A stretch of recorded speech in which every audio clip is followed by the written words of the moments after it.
Hi friends, आपका स्वागत है मेरे यूट्यूब चैनल में।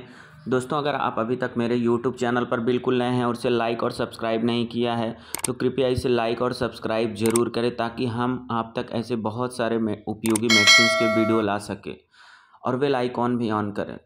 तो दोस्तों, हम आज इस वीडियो में वाइग्रा टैबलेट के बारे में बात करने वाले हैं। जैसे वाइग्रा टैबलेट आपको सामने दिख रही है, तो इसके बारे में जानेंगे, इसका रिव्यू करेंगे।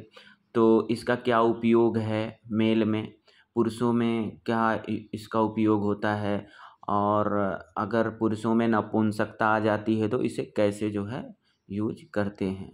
तो ये सारी चीज़ों के बारे में हम आज इस वीडियो में पूरा विस्तार पूर्वक जानने वाले हैं। तो इस वीडियो में आप लास्ट तक बने रहे, वीडियो बहुत ही इंटरेस्टिंग होने वाला है। सारी चीज़ों की जानकारी, इसका क्या साइड इफ़ेक्ट हो सकता है और क्या सावधानी बरतनी चाहिए, किसको लेना चाहिए, कौन से एज में लेना चाहिए और कौन से एज में नहीं लेना चाहिए, कितना डोज होना चाहिए, कितनी खुराक होनी चाहिए, ये सारी चीज़ों का मैं रिव्यू करने वाला हूँ, 1 बाय 1 करने वाला हूँ। तो आप प्लीज़ इस वीडियो में लास्ट तक ज़रूर बने रहें। तो सबसे पहले हम यूजेज और डोजेज, उपयोग और खुराक, जैसा कि आपको दिख रहा है स्क्रीन पे, वाइग्रा में 2 स्ट्रेंथ आती है, 50 mg और 100 mg। ये इसकी स्ट्रेंथ है। पावर, 2 पावर का वाइग्रा आता है।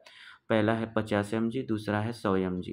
अब हम जानेंगे कि दोनों का क्या उपयोग है। तो मैं आपको सबसे पहले बता दूं, दोनों का एक ही उपयोग है। ये पुरुषों में इसका उपयोग नपुंसकता को दूर करने के लिए होती है।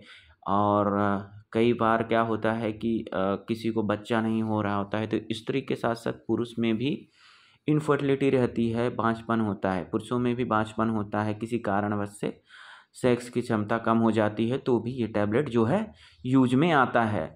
तो हम जानेंगे इसका आज पुरुषों में क्या उपयोग, स्त्रियों में भी इसका उपयोग होता है बांझपन के लिए और जो है बच्चेदानी के लिए, यूट्रस के लिए। बस आज हम खाली जो है ये जानेंगे कि गर्भ में, स्त्रियों में तो गर्भ में यूज होता है, इसका आज पुरुषों में क्या उपयोग होता है। क्योंकि ये जो 50 mg है और 100 mg है, ये पुरुषों में यूज होता है। अगर स्त्रियों में यूज करना है तो ये 25 mg यूज होता है। उसके अलग इंडिकेशन है, उसका अलग उपयोग है। तो हम पुरुषों के बारे में पहले जानेंगे। तो सबसे पहले हम जान लेते हैं ये किस तरह से, जो इसके अंदर मेडिसिन है सिडनाफिल। सिडनाफिल एक मेडिसिन है। इसके अंदर जो कंटेन है, इसके अंदर दवा है, उसका नाम है सिडनाफिल सिट्रेट। ये 50 mg और 100 mg डॉक्टर रिक्वायरमेंट के हिसाब से जो है उपयोग में ये लाता है पेशेंट के लिए।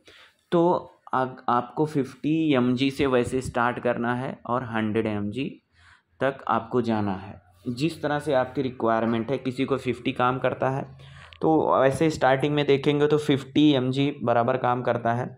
इसके बाद अगर कुछ दिन के बाद जैसे जैसे डोज की आवश्यकता ज़्यादा पड़े तो आप 100 mg भी ले सकते हैं। तो इस तरह से ये वाइग्रा का जो है ये डोज है, उपयोग और खुराक है। तो और हम जानेंगे कि ये किस तरह से काम करता है हमारी बॉडी में, और जो है जो अपना लिंग होता है पुरुषों में, वो उस पर किस तरह से काम करता है। तो लिंग जो होता है पुरुषों में, उसमें क्या करता है ये टैबलेट, उसकी क्षमता को जो है ब्लड सर्कुलेशन को बढ़ा देता है। जो ब्लड सर्कुलेशन क्षमता है, रक्त प्रवाह की क्षमता है, उसको बढ़ा देता है। और उसको बढ़ने से क्या होता है कि उसमें जो है टाइटनेस आ जाता है और उसमें कड़ापन आ जाता है, एक तरह से कहें तो पूरी तरह से सक्षम हो जाता है जो है इंटरकोर्स के लिए, सेक्स के लिए। तो और जो है इस तरह से जो है पूरे बॉडी में एक तरह से ताजगी और जो है ब्लड फ्लो बहुत तेज़ी से होता है। तो इस तरह से ये जो है काम करता है, और जिससे धीरे धीरे जो है, और ये 1 घंटा आधे घंटे पहले इसको लेना चाहिए सेक्स के करने के लिए। अगर आप तैयार हो रहे हैं, जा रहे हैं, तो उसके आधे घंटे पहले कम से कम 1 घंटा पहले लेते हैं तो बहुत बेटर है।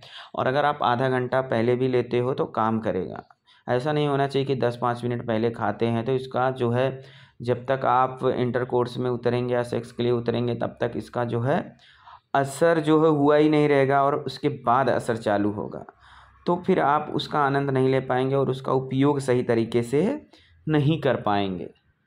तो इस तरीके से जो है इसका उपयोग करना है और इस तरीके से ये बॉडी पे काम करता है। अब हम जान लेते हैं ये तो इस तरह से काम करता है।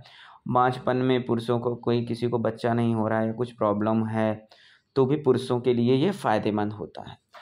अब हम इसके फ़ायदे और खुराक तो जान लिए।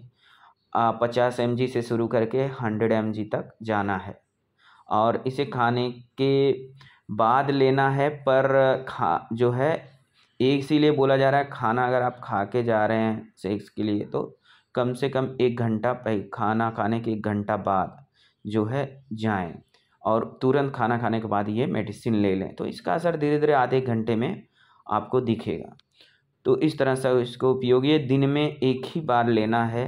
अगर एक से ज़्यादा यूज करते हैं तो इसके साइड इफ़ेक्ट्स हो सकते हैं। अब हम जान लेते हैं इसके साइड इफ़ेक्ट्स और प्रिकॉशन क्या है, सावधानी और बचाव क्या है। तो इस टैबलेट की जो सबसे ज़्यादा साइड इफ़ेक्ट्स हो सकती है वो है हार्ट के लिए, क्योंकि ये ब्लड सर्कुलेशन बढ़ाता है तो हार्ट पे प्रेशर आता है। हार्ट को ज़्यादा पंपिंग करना पड़ता है ब्लड के लिए और जो है पूरे बॉडी में ब्लड सर्कुलेशन बढ़ाने के लिए।